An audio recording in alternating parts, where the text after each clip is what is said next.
My beautiful, wonderful Virgos. To save some time, I already shuffled the cards and laid them out. I'm using a Celtic 10 card spread that allows me to look at past, present, and future influences for the week. And as always, I'll be teaching the tarot through each card. So you not only receive your message, but you start to build your own intuitive relationship with the cards, because that's what this channel is all about, using tarot for our betterment and our benefit. And your benefit this week comes from untangling that mindset of negativity that keeps going round and round and round. And it's all about choices of what you want to do in the heart. And you need to take a realistic viewpoint about where you are and where you want to go. And you have to be brave enough to move in that new direction, because a new direction is calling, it's beckoning, it's literally at your doorstep, and you're kind of like one little toe in the new direction, and all of the rest of you is in the past. And you're trying to like hold on to some things that you feel like it's almost like wishful thinking, but you know is not working out in the way for you. And the way for you is about blending your mind and your heart and just allowing yourself to be you, including a lot of big heart. You don't have to feel like you have to have a protective armor about you, okay, Virgo, especially this week, because love gets to flow, creative energy gets to flow, all shaping that new dimension for you. But again, I got to untangle you first. And the reason why I'm saying that is in that first card placement is the Eight of Swords. The first card placement is the significator placement, the general gist of the overall reading in the 10 card spread. And the 8 is a refresh, rejuvenation, restart in numerology and tarot, but it doesn't feel like that at all in the swords, which is our thoughts, our intellect, strategy, analytical thinking, all have been applied, I guarantee it, in heavy doses getting to the 8, right? And we're winding up getting to the number 10 in the minor arcana suit of the swords, right? But to the ancient tarot was all about our identity, the way that we feel about ourselves, getting to know ourselves, our character, our ethics, our integrity, and how we want to live our life, most importantly, and how we want to love, how we want to work, the whole kit and caboodle. And it's on offer to you, especially as an earth sign. This is kind of your domain to make great changes, embrace it, and move in a new direction. But we're kind of tangled up in the 8.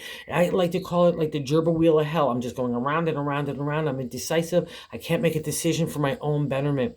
And what's interesting here is two things, all right? The crossing card, that second card placement, which is in conflict with the Eight of Swords, right? What's crossing in and not allowing you to kind of move on in that new direction, right? For your own identity, you're kind of bending backwards to listen to other people, their thoughts, their opinions, especially past reflections. We'll see that in a second as well. And the Seven of Cups is the seeker, is this number 7, the contemplation, meditation of new moves and new directions, right? And we need to break a delusional stance.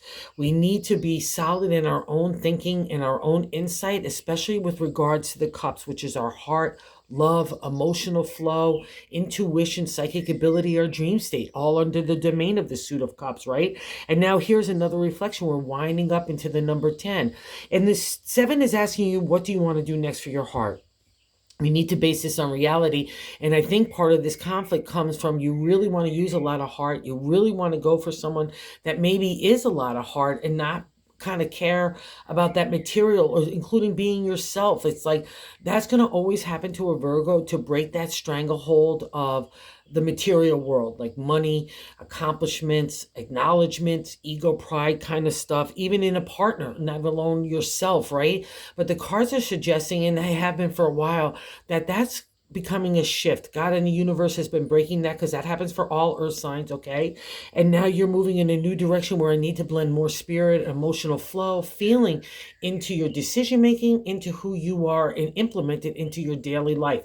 That's the key here, Virgo. That's the key that you hold, and only you can open that door to unlock that emotional flow, right? And it wants to happen because in the 7th card placement, I'm popping around a little bit, is the way that we feel about ourselves. So here in the first card, the general gist, I can't make up my mind about anything. And again, it's all about other people's opinions too, bending backwards into old habits, old traditions, old outlooks, the way family and society and community, even friends, look at us or what we have to adhere to. That's been breaking for a long time, Virgo. You're coming into your own, so let's not go backwards here, okay? That's the message when we get to the 8.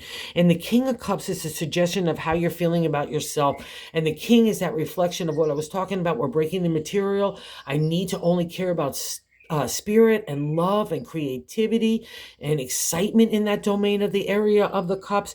When we meet this royal guy, we're breaking that stranglehold again of the money, of, again, the things that we need to do in the material world, or the things that we accumulate to feel like what our worth is, right? That's also either reflection of for an earth sign. And the king says, poo-poo to all that. I've got a lot of spirit. I've got a lot of heart. I've got a lot of love to give out, and emotional support and insight and wisdom in the area of the heart. That's a domain of the king.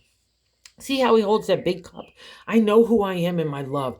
I am unconditional to you too, as well. It's a reflection of like God in the universe in that divine love for us. That's the King of Cups. And see how he sits on a solid platform? He knows who he is. He's confident in that core in the material world, because he's the emotion living in the material world. And that's never easy, right? Especially for a Virgo, because even though you're an earth sign, you've got those dynamics of a water sign with that big heart and that virgin maiden kind of like glyph of who you are in the zodiac. So that's all a reflection of you. And here we get that same insight here, in that at the footing is water. That's a reflection in tarot of that emotional connection, that emotional flow. See, I'm calm, but I'm moving along. You can see it's moving. I've got those mountains or hilltops. I've got a perspective from climbing those trials and tribulations. Like I'm reaching for a higher consciousness when I come to those hills and mountains, right? And now I sit in a lush landscape of abundancy of heart. So let's break that stranglehold, because it's about heart somewhere in that crossing card, that Seven of Cups. You need to make a decision based on you and your heart, and anywhere in the material world, guys, right? You know, your heart could touch anything. So that's kind of the Virgo domain as well. And that new turn is happening, and God's affirmation gets, you know, really seen here in that third card placement, the top of the matter and the 10 card spread. So I did kind of want you to focus on this. It's the major arcana of the world. It's not any major arcana, because the world ends the major arcana. And when major arcanas appear, we're having a life lesson reflection. So we've already wrapped up a huge bunch of experience, and we've gained a lot of wisdom and insight, and we've gone through trials and tribulations, and we're coming out on the other side. That's what the world represents. It's a new circle for you, a new timeline, a new life cycle for you, right? And it's a reminder that you have the intelligence of the swords, the creativity of the wands, the abundance of the, including money in the area of the pentacles, which you rule. And now with the cups, right? You're getting that emotional flow. Almost every deck, you'll always see it a circle, sometimes with a couple inside. It represents, again, that life cycle. But with the couple inside, it's the respect that you hold for yourself. And that's the only thing that you're going to allow in your circle. And you've been learning this for a while now, how to respect yourself and how to kind of like execute that dimension of who you are now with that new identity into the outside world, including with work and love. So wherever that new turn is happening for you, that's the answer to break that stranglehold. Do you in your heart. And I think part of it too is the trials and tribulations have been so tough for you, especially in that area of the heart, and wherever that translates, again, for family, relationship, home. Your own psychic ability, your own intuition kind of feels a little broken here too. We feel like we could be disillusional in that combo. And I think it's stemming from the fourth card, that gut feeling, I like to say, in the base of the matter of the placement in the 10 card spread. And it's the major arcana card, the star. The star is one of the toughest cards in the 78 card deck, but even in the major arcana, which were filled with life lessons, right? And the star, when it appears to me, like the world is more present. We're moving on in that new direction. And the star is also like a present card, but the tough stuff for the star is over. And the star is so deep, so long, it takes you to your knees. It's like a conversation that only happens between you and God and the universe, or whatever your domain is, to kind of link to that universal flow. It gets that intense because you can't even express it to anybody else. It's that kind of reflection where we have to let go, let God. It's that kind of way of moving forward in the darkness with only having the star as our light, like hope and faith. That's a representation. Getting that divine order, getting that divine inspiration, but we could even feel like we're getting broken from our intuition, and that would be a reflection of the Seven of Cups. Am I making decisions in the right way? Am I delusional? You know, and I think that all stems from the star, because she takes you into that dark land. You can't get your footing. Never mind, you can't even see where you're going. But that's the whole point. It's the whole point is to let go, let God. So you get deep in faith and hope, and you believe in your capabilities. And when she appears, it's over. And she's a karma card to me because you get a good reward from God in the universe from linking in that connection that way. Okay. So let's trust this. It's a past reflection. I'm not saying stupid stuff doesn't happen, but the tough stuff that brought you here is over now. So, and that's why the world is appearing. It's a representation of that new life cycle that's unfolding out of the star, but it's also part of your reward. So let's take that new direction and let's not get caught up in other people's thinking, especially from the past, all right, that might be lingering in your mindset and your heart. And the reason why I'm saying that is in the fifth card placement is what's leaving your life right now. It's the Four of Cups, a firm foundation in the area of the heart and love and emotional flow. Your own intuition and your psychic ability and your dream state all get kind of enhanced in the four. See, all your cups are solidly standing there. But what's interesting in my deck, it also means chitter chatter, gossip, people's perspective, or the way that they want to judge you, or the way that they want to influence you on doing things their way or the highway, making you feel like you're inadequate, giving you negative support, even being passive aggressive. That all falls under the four, and it's no coincidence as sitting next to the king. So let's say people say in business, oh, you're too soft or you're too kind, or even in relationship or family, whatever the dynamic is. Don't buy into that. Be you. That's the whole point of breaking that material so you can get to the spirit at the forefront. And that's what's tangling up. I guarantee it. It's you're listening to other people from past reflections. So stop it. And that can include family and friends. All right. People who mean well, right? But it's all couch in a judgment or a criticism or the way that they want you to do things. And this is that's especially with the swords. Again, you doing things the way you want to do it based on your life experiences. So you need to really believe in that and tap into it. And I really feel like you're doing it too, because the reflection of the world, like this part of you, like that king is urging you on to do it. And your stubbornness in that intellect area is just blocking you, right? Been there, done that. I'm an earth sign as well as a Taurus, so I know these kind of cards and that same kind of breaking. And here kind of the first insight after the reward is the Two of Pentacles in the sixth card placement, which is happening right now.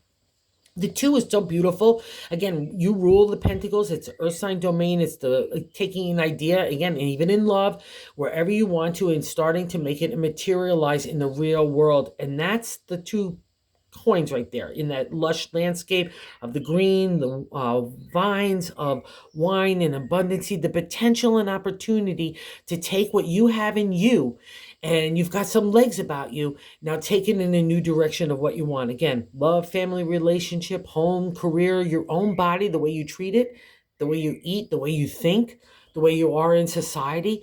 Again, that's all the domain of Virgo. So you need to take all that insight and wisdom that you've been through out of the tough lessons and apply it in a new direction, because you've got so much goodwill here. And it starts with that King of Cups. Like I said, go with the spirit, guys. That's where the answer is. That's where the new turn on the wheel happens. And that's where the reward is going to be. Okay. And it will materialize in the real world too. But if I don't get your spirit engaged first, then you're just plodding along in a dead-end job or a dead-end relationship or a dead-end things where you could change it just by being dynamic and executing new directions. Even the stuff that's stale, if you want to resurrect it, that's these kind of cards, but it's all based on you. Make sure you're doing it for you and not for everybody else. That's the key here, okay? So follow the king. He wants to lead you. And what's so beautiful here is in the eighth card placement of other people view you as the King of Swords, right? So we got the King of Cups brother here. And the nice thing about the King of Swords, and it helps us untangle this. So while you're a tangled mess, my Virgo friends, okay, in that mindset, other people look at you as the royal leader in the area of our thought or intellect, our identity, that voice to our identity, right? That's part of the Eight of Swords. And maybe you're not feeling like you have enough voice or identity in relationship or where you're putting your heart. That's a big deal for a Virgo. So make sure you're balancing it out and making sure you're making the correct decisions for yourself, right? Okay, because that's key here, especially with the king. He wants that flow of emotion. He'll demand it and he'll get it. So let's get you. And that's at the end of the day where you want to be anyway.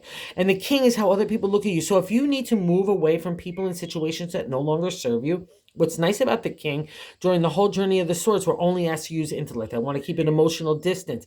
But by the time we reach this royal guy, because he's already encountered those big mountaintops, he's gone to that higher link of consciousness and God and understanding and perspective from that viewpoint. Now he's on solid ground. He sits on that throne. He's got that double-edged sword. I could come to harsh decisions. I could cut away to get to the truth and the honesty of a situation and people, right? But I could deliver hard truths with a soft tongue. That's the balancing out. That's the thing about the king. We're using our intellect with our intuition, our logic, with our heart and spirit, okay? It all gets combined royally in this guy. And that's how other people view you. He's also great for law, trust, and contracts. So wherever that dimension is touching you as well, just use it to your advantage because it's real authority in that area with a sense of kindness and compassion and gratitude that we all need to apply. Again, that balancing out for earth signs. We're all about ambition and acknowledgement and accomplishment, but we've got to do service and be kind and have gratefulness and heart, right, and compassion. That's a reflection of the king. So good job here, Virgo. That's how other people look at you. And here's another sign of help from God in the universe. And the ninth card placement is our hopes and fears. The Six of Swords is a celebratory state, 369 in numerology and tarot. It's a pause state to say, wow, look how far I've come. Look at what I've accomplished. But again, in the swords, we're fighting for our identity. We're justifying our point of view. We're engaging. People are coming at us with conflict and friction. It's a whole tizzy of ups and downs in the journey of the swords of learning who you are yourself, where you want to apply your intellect, and giving voice to that communication of the way that you're thinking, right? And again, it's combined with your thoughts, your identity, your heart, your spirit. It's all coming together in a really beautiful package of you right now. And that's the Virgo journey. That's where you're going to have to go to be the exalted state, especially now when we see the spirit kind of get combined with that. That's exactly what you need to do. And the Six of Swords is celebratory. See, all your swords are right there. But you could feel like a boxer in the ring, like waiting for the next challenger to come on you. And there's nobody in there. There's nobody in the Coliseum. There's nobody even in the parking lot, my Virgo friends. So let's not be fearful of having to justify or engage, because that aspect of our life, that's what this is about. See those rough seas, that emotional upheaval even, right? Chaos, intensity. Again, having your point of view going against everybody else's, the way that you're learning about yourself along the way as well. It's all, again, a rough ride, but now you're going into calm seas. You've mastered that emotional drama, that upheaval, and now you're finding out what you like about yourself. So let's not get caught up in the mind, right? That's at 6. It's a celebratory state for you. You're going into safe harbor. You're ready to get those Virgo legs on shore, and watch out, magic happen. So let's not be fearful of that. I know it's really tough up to the 6, but you've done it. And more especially, let's get tangled up in that 8, because that's coming out of that reflection of what you're feeling about yourself, okay? And you're stifling the king, because that's the more you stifle the king, the harder it's going to be to untangle that intellect, right? Okay, because the king is the answer. And here's another answer as well, okay? So let's not be fearful, because you've earned those 6 of Swords stripes, so you really need to be celebratory. And I'll say this too, Virgo, if you were looking at yourself 6 days ago, 6 months, or 6 years ago, you're not the same Virgo anymore, right? You've changed.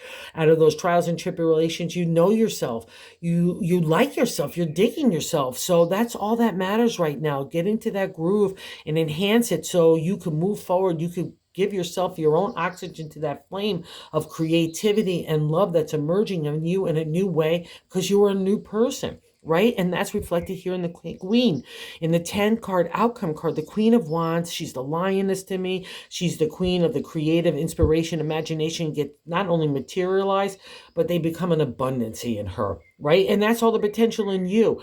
That's what, Virgos like to do. They like to take an idea and make it a material reality, whether it's home, family, love, career, their own self. You guys rule that domain, so believe in that power. And again, she's like a warm fire in a cold day. She's got that warmth about her. And it's not because of the way we look. It's the way that inner confidence that glows from within, right? That's the Queen. She's confident in her imagination, inspiration to be able to materialize it. She's got that lush landscape that's always planting new ideas for tomorrow's harvest. So harness her for you, because she's you, okay? That's the outcome card. So wherever you're thinking of new dimensions or enhancing what you've got going on, including in the love area, okay? Do so. Let the Queen shine. She'll take you where you need to go, and she'll definitely break this stranglehold. And I'll also say this, just because some of these cards, like about identity, In the bonus card, we see the Justice, a major arcana card. So we've got three of them here. So it's a big deal. We're getting a little bit of a life shift, which is a good way because it's all happening before you and you can see it. So don't be afraid of it. And that's the Justice card. We might want our justice, right? If there's revenge or anything from people or situations that made us grow in that swords journey, we can get a little bit of taste of that. So let's not go there again because that's her domain. She's the swords. Let's again use our intellect in our intuition combined. That's a representation of the black and white floor, right? But also too, we could come to clear decision making because we're in that column where we're balancing truth and justice, right? With the honesty of the situation, including our own actions and choices in people and situations that we brought into our lives, right? It's not about a judgment card. It's about learning from those experiences because that's obviously still going on here. We're moving in a new direction and it's all about that new identity and how you get to apply it in your life. And Justice says, trust you. Don't worry about revenge or anything. Let's not go mucky. But know in the end of the day, that's also the domain of Virgo to me, the intellect, the intelligence, the way that you express that intelligence. Even that strategy and analytical thinking gets applied here in a really beautiful, groovy way, right? Because she's, again, like the king, she's balancing out the heart along with the intellect. So that's a reflection of you. You've accomplished so much. So use the intellect to your betterment, but not let it tangle you up here. That's what's happening. And I think it's because you're trying to make everyone else or what you thought was accomplishment or achievement anywhere in the area from heart to work to yourself. Okay. It's coming up against a clash because it's not right for you. That's what you know, and I know you know it. So let's go balance it out because it's all in your capable hands. You're the only one that could do that in your mindset because that's the journey of the swords. You rule those thoughts because you're the one that's generating. So let's unlock that. Let's get real and let's move forward. Okay, Virgos, thanks so much for watching. I appreciate it so much. Thank you. And for all of you who subscribe, thank you. And if you haven't subscribed, if you like this content, if you consider doing so, we're trying to spread the word of tarot for everyone to have a good outlook and a good betterment, right? Okay, thanks, you guys.